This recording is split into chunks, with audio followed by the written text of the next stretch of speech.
Hello बच्चों, let's see this question. The line 2x minus y plus 1 equal to 0 is tangent to the circle at point 2, 5 and the center of the circle lie on x minus 2y equal to 4. The radius of the circle is clear. देखिए यहाँ पे हमारे पास क्या चल रहा है, ये circle हो गया एक, ठीक है। सर्कल पे आपके पास टेंजेंट लाइन चल रही है, तो एक टेंजेंट लाइन ड्रॉ कर लेते हैं हम यहाँ पर। ये टेंजेंट लाइन लेनी है हमने, ये टेंजेंट लाइन है हमारे पास यहाँ पर 2x minus y plus 1 equal to 0, ठीक है। सर्कल का जो सेंटर है वो कहाँ पर है हमारे पास, 8.2,5 tangent to the circle at 2,5। देखो यहाँ क्या हुआ है, ये जो टेंजेंट लाइन है ये आपके पास 2,5 पे ड्रॉ किया हुआ है, ठीक है। टेंजेंट लाइन 2,5 पे ड्रॉ किया हुआ है यहाँ पे। अब आगे क्या बोला हुआ है, centre of the circle line on x minus 2y equal to 4। तो ये हमारे पास जो सेंटर पॉइंट है ये किसी लाइन पे लाई कर रहा है, वो लाइन जो है हमारे पास, इसका इक्वेशन गिवन है हमको, ठीक है। लाइन हम यहाँ पर करेक्ट कर लेते हैं, देख लेते हैं इसको, ठीक है। ये जो हमारे पास यहाँ पर लाइन चल रही है, इस लाइन का इक्वेशन है x minus 2y equal to 4। इसी पर हमारे पास क्या है, सेंटर पॉइंट, जिसको मैं c से डिनोट कर देता हूँ, ठीक है। 2,5 को हम यहाँ पर p से डिनोट कर लेते हैं। तो हमको क्या करना है, यहाँ पर रेडियस फाइंड करना है, क्लियर। तो रेडियस फाइंड करने के लिए अब देखो हम किस तरीके से इसको सॉल्व करते हैं। हमारे पास जो रेडियस हुआ करता है वो टेंजेंट पे क्या होता है, परपेंडिकुलर होता है। तो सी और पी को अगर मैं मीट करूंगा यहाँ पर, तो हमारे पास कैसा आएगा, यहाँ पर ये 90 डिग्री बनेगा, क्लियर। अब देखो ये जो लाइन पी पे आपके पास चल रही है टेंजेंट लाइन, यहाँ पर मैं इसको क्या करता हूँ, सिंपल यहाँ टी ले लेता हूँ। तो ये हमारे पास यहाँ पर टी हो गया, और यहाँ पर ये सी के साथ यहाँ कहीं भी एक पॉइंट ले लेता हूँ। जो लाइन आपको गिवन है x minus 2y equal to 4, इस पर कहीं भी मैंने ये m ले लिया, क्लियर। तो देखो आपके पास जो पीटी है इसका स्लोप देख लो सबसे पहले।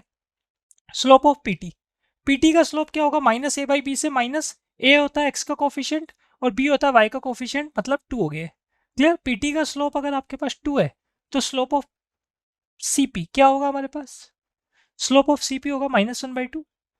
परपेंडिकुलर लाइन के स्लोप का मल्टीप्लीकेशन होता है -1, क्लियर। तो इसका मतलब सीपी का स्लोप क्या हो गया, -1/2 हो गया। अब हम क्या कर सकते हैं, यहाँ पर इक्वेशन बता सकते हैं, इक्वेशन ऑफ सीपी पे हमको पॉइंट भी पता है, स्लोप भी पता है। तो इक्वेशन होगा y minus y one equal to m x minus x1। तो y माइनस वाई वन यहाँ ले लिया हमने 5 इक्वल टू m मतलब -1/2, x माइनस x1 मतलब 2, क्लियर। यहाँ से 2 मल्टीप्लाई कर लेते हैं LHS में, तो हमारे पास बन जाएगा 2y minus 10 equal to minus x plus 2, clear. ये आपने क्या किया, 2 को LHS में मल्टीप्लाई किया और माइनस को अंदर मल्टीप्लाई कर दिया। तो हमारे पास जो CP की इक्वेशन आई है ये आई है x प्लस 2y, -10 RHS में जाएगा तो +10 हो जाएगा, तो 10 + 2 12 हो जाएगा, क्लियर। ये हमारे पास इक्वेशन नंबर, हम इसको 1 दे देते हैं। तो ये तो हो गया हमारे पास यहाँ पर सीपी का इक्वेशन, और साथ में सीएम का equation, since equation of CM ये हमको गिवन है कितना, x minus 2y equal to 4। इसको इक्वेशन सेकंड देते हैं। दोनों को अगर हम सोल्व करेंगे तो कौन सा पॉइंट आएगा, इंटरसेक्शन पॉइंट, मतलब सी के कोऑर्डिनेट आ जाएंगे, ठीक है। तो इन दोनों को हम बहुत इजीली सोल्व कर सकते हैं। यहाँ पर पहले तो दोनों को सम कर देते हैं, तो दोनों इक्वेशन को सम करेंगे तो 2x इक्वल टू 16 आएगा। तो x की वैल्यू बनेगी हमारे पास यहाँ पर 8, और x की वैल्यू 8 अगर हम सेकंड इक्वेशन में पुट कर दें तो हमारे पास कितना बन जाता है, सेकंड में फर्स्ट में किसी में भी पुट कर सकते हो। फर्स्ट में पुट करोगे तो हमारे पास 2y इक्वल टू 4 आएगा, मतलब y की वैल्यू क्या आ जाएगी, 2 आ जाएगी, ठीक है। तो सी पॉइंट के कोऑर्डिनेट बन जाते हैं हमारे पास 8,2, क्लियर। हमको रेडियस फाइंड करना है, तो रेडियस फाइंड करना है तो रेडियस किसके इक्वल है, डायग्राम में देख ले, रेडियस जो है सीपी के इक्वल है। तो डिस्टेंस फॉर्मूला लगा लेते हैं हम यहाँ पर। डिस्टेंस फॉर्मूला हमारे पास square root x2 minus x1 का whole square plus y2 minus y1 का होल स्क्वायर। तो 8 माइनस 2 का होल स्क्वायर प्लस 2 माइनस 5 का होल स्क्वायर, क्लियर। यही रेडियस होगा हमारे पास। तो और सोल्व कर लेते हैं इसको आगे हम यहाँ पर।